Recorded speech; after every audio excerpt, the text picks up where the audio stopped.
ஒரு தேர்தல் ஆணையம் ஒரு வாக்குரிமை உறுதி செய்வதற்காக ஒரு சீர்திருத்த நடவடிக்கையை அனௌன்ஸ் பண்ணுறாங்க. உடனே அது வந்து ஆர்எஸ்எஸ் பாஜகவினுடைய நடவடிக்கை, தமிழ்நாட்டில் குறுக்கு வழியில் ஆட்சிக்கு வர நினைக்கிறாங்க அப்படின்னு அந்த அளவுக்கு அதனை தீவிரமாக எதிர்க்கக்கூடிய தேவை இருக்கா, அவசியம் இருக்கா? சீர்திருத்தத்தை தேர்தல் ஆணையம், இன்றைக்கு இருக்கக்கூடிய தேர்தல் ஆணையம் எப்படி கையாளுகிறதுன்னு பார்க்கணும். அது சீர்திருத்தத்திற்குரிய தேர்தல் ஆணையமா சீர்கேட்டிற்குரிய தேர்தல் ஆணையமான்னு கேட்டா, தேர்தல் ஆணையர் நியமனத்தில் பாருங்க, தேர்தல் ஆணையர் நியமனத்தில் வெளிப்படைத்தன்மை இருந்ததா? அது ஒரு சீர்திருத்த நடவடிக்கையா? உச்ச நீதிமன்ற நீதிபதியும் உள்ளடக்கி தேர்தல் ஆணையரை தேர்வு செய்ய வேண்டும் என்றிருந்த நிலைமையை மாற்றி உச்ச நீதிமன்ற நீதிபதியை தூக்கி வெளியே போட்டுட்டு இவங்க அமைச்சரை வச்சு இந்தியாவினுடைய தேர்தல் ஆணையர்களை தேர்வு செய்வார்கள் என்கிற நடைமுறை இன்னைக்கு பாஜகவால் கொண்டு வரப்பட்டிருக்குதுல்ல, அங்கேயே முதல்ல அடி வாங்கி போச்சு எல்லாம். அது சீர்திருத்தமா சீர்கேடா?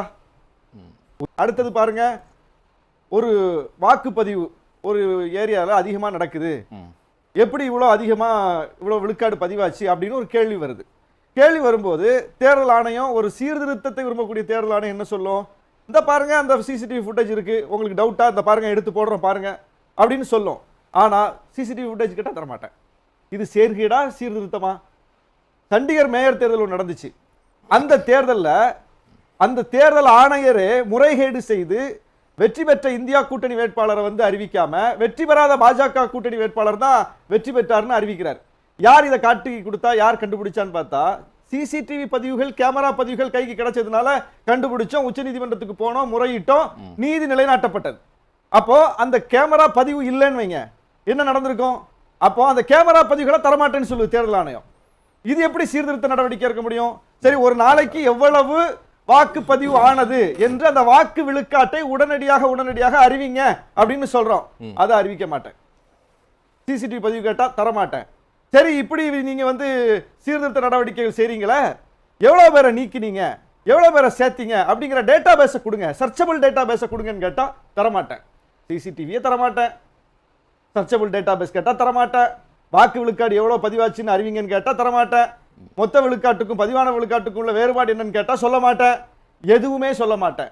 தேர்தல் பத்திர வழக்கில் உச்சநீதிமன்றம் வரைக்கும் போய் ஃபைட் பண்ணி என்னதாங்க கொடுத்தது யாரு, வாங்கினது யாருன்னு தெளிவா சொல்லுங்கன்னு கேட்டா எஸ்பிஐ வச்சு சொல்ல மாட்டேன். எதை கேட்டாலும் தரமாட்டேன், எதை கேட்டாலும் சொல்ல மாட்டேன். ஆர்டிஐ சட்டம்னு ஒரு சட்டம் வந்து பாதுகாப்பு தொடர்பான விஷயங்களை தவிர எதை வேண்டுமானாலும் பகிரலாம் என்று ஒரு சட்டமே வந்துவிட்ட நாட்டில் இந்த அடிப்படையான தகவல்களை கூட தேர்தல் ஆணையம் தர மறுக்குது. இந்த தேர்தல் ஆணையம் மாநிலமா போய் எஸ்ஐஆர்னு சிறப்பு திருத்தத்தை செய்துனா அந்த திருத்தத்தின் நோக்கம் என்ன? ஒரு தேர்தல் ஆணையம் ஒரு வாக்குரிமை உறுதி செய்வதற்காக ஒரு சீர்திருத்த நடவடிக்கையை அனௌன்ஸ் பண்ணுறாங்க. உடனே அது வந்து ஆர்எஸ்எஸ் பாஜகவினுடைய நடவடிக்கை, தமிழ்நாட்டில் குறுக்கு வழியில் ஆட்சிக்கு வர நினைக்கிறாங்க அப்படின்னு அந்த அளவுக்கு அதனை தீவிரமாக எதிர்க்கக்கூடிய தேவை இருக்கா, அவசியம் இருக்கா?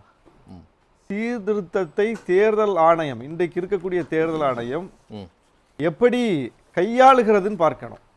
அது சீர்திருத்தத்திற்குரிய தேர்தல் ஆணையமா சீர்கேட்டிற்குரிய தேர்தல் ஆணையமான்னு கேட்டா, தேர்தல் ஆணையர் நியமனத்தில் பாருங்க, தேர்தல் ஆணையர் நியமனத்தில் வெளிப்படைத்தன்மை இருந்ததா? அது ஒரு சீர்திருத்த நடவடிக்கையா? உச்ச நீதிமன்ற நீதிபதியும் உள்ளடக்கி தேர்தல் ஆணையரை தேர்வு செய்ய வேண்டும் என்றிருந்த நிலைமையை மாற்றி உச்ச நீதிமன்ற நீதிபதியை தூக்கி வெளியே போட்டுட்டு இவங்க அமைச்சரை வச்சு இந்தியாவினுடைய தேர்தல் ஆணையர்களை தேர்வு செய்வார்கள் என்கிற நடைமுறை இன்னைக்கு பாஜகவால் கொண்டு வரப்பட்டிருக்குதுல்ல, அங்கேயே முதல்ல அடி வாங்கி போச்சு எல்லாம். அது சீர்திருத்தமா சீர்கேடா? அடுத்தது பாருங்க, ஒரு வாக்குப்பதிவு ஒரு ஏரியால அதிகமா நடக்குது, எப்படி இவ்வளவு விழுக்காடு பதிவாச்சு அப்படின்னு ஒரு கேள்வி வருது. கேள்வி வரும்போது தேர்தல் ஆணையம், ஒரு சீர்திருத்தத்தை விரும்பக்கூடிய தேர்தல் ஆணையம் என்ன சொல்லும்? இந்த பாருங்க, அந்த சிசிடிவி ஃபுட்டேஜ் இருக்கு, உங்களுக்கு டவுட்டா இந்த பாருங்க எடுத்து போடுறோம் பாருங்க அப்படின்னு சொல்லும். ஆனா சிசிடிவி ஃபுட்டேஜ் கிட்ட தரமாட்டேன்.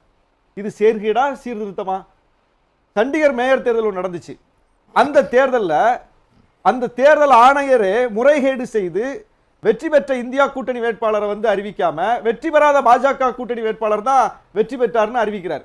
யார் இதை காட்டி கொடுத்தா, யார் கண்டுபிடிச்சான்னு பார்த்தா, சிசிடிவி பதிவுகள், கேமரா பதிவுகள் கைக்கு கிடைச்சதுனால கண்டுபிடிச்சோம், உச்ச நீதிமன்றத்துக்கு போனோம், முறையிட்டோம், நீதி நிலைநாட்டப்பட்டது. அப்போ அந்த கேமரா பதிவு இல்லைன்னு வைங்க, என்ன நடந்திருக்கும்? அப்போ அந்த கேமரா பதிவுகளை தரமாட்டேன்னு சொல்லுது தேர்தல் ஆணையம். இது எப்படி சீர்திருத்த நடவடிக்கை இருக்க முடியும்? சரி, ஒரு நாளைக்கு எவ்வளவு வாக்குப்பதிவு ஆனது என்று அந்த வாக்கு விழுக்காட்டை உடனடியாக அறிவிங்க அப்படின்னு சொல்றோம். அதை அறிவிக்க மாட்டேன். சிசிடிவி பதிவு கேட்டா தரமாட்டேன். சரி, இப்படி நீங்க வந்து சீர்திருத்த நடவடிக்கைகள் செய்றீங்களே, எவ்வளவு பேரை நீக்கினீங்க, எவ்வளவு பேரை சேர்த்தீங்க அப்படிங்கிற டேட்டா பேஸை கொடுங்க, சர்ச்சபிள் டேட்டா பேஸை கொடுங்கன்னு கேட்டா தரமாட்டேன். சிசிடிவியை தரமாட்டேன், சர்ச்சபிள் டேட்டா பேஸ் கேட்டா தரமாட்டேன், வாக்கு விழுக்காடு எவ்வளவு பதிவாச்சுன்னு அறிவிங்கன்னு கேட்டா தரமாட்டேன், மொத்த விழுக்காட்டுக்கும் பதிவான விழுக்காட்டுக்கும் உள்ள வேறுபாடு என்னன்னு கேட்டா சொல்ல மாட்டேன். எதுவுமே சொல்ல மாட்டேன். தேர்தல் பத்திர வழக்குல உச்சநீதிமன்றம் வரைக்கும் போய் ஃபைட் பண்ணி என்னதாங்க கொடுத்தது யாரு வாங்கினது யாருன்னு தெளிவா சொல்லுங்கன்னு கேட்டா எஸ்பிஐ வச்சு சொல்ல மாட்டேன். எதை கேட்டாலும் தர மாட்டேன், எதை கேட்டாலும் சொல்ல மாட்டேன். ஆர்டிஐ சட்டம்னு ஒரு சட்டம் வந்து பாதுகாப்பு தொடர்பான விஷயங்களை தவிர எதை வேண்டுமானாலும் பகிரலாம் என்று ஒரு சட்டமே வந்துவிட்ட நாட்டில் இந்த அடிப்படையான தகவல்களை கூட தேர்தல் ஆணையம் தர மறுக்குது. இந்த தேர்தல் ஆணையம் மாநிலமா போய் எஸ்ஐஆர்னு சிறப்பு திருத்தத்தை செய்துன்னா அந்த திருத்தத்தின் நோக்கம் என்ன?